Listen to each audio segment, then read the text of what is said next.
Trình bày hoàn cảnh nói tiếp. Bạn người đang bàn bạc chuyện cũ và bàn cuối. Danh từ động từ con sâu đang bò sâu vào hốc cây. Đúng không?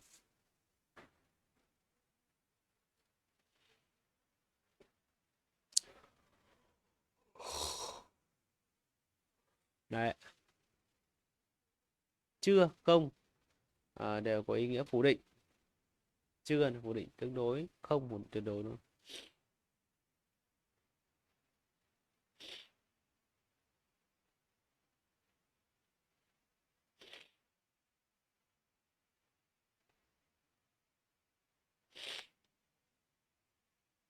Đấy.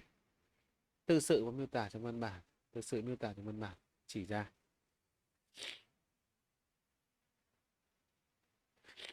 Anh chàng ra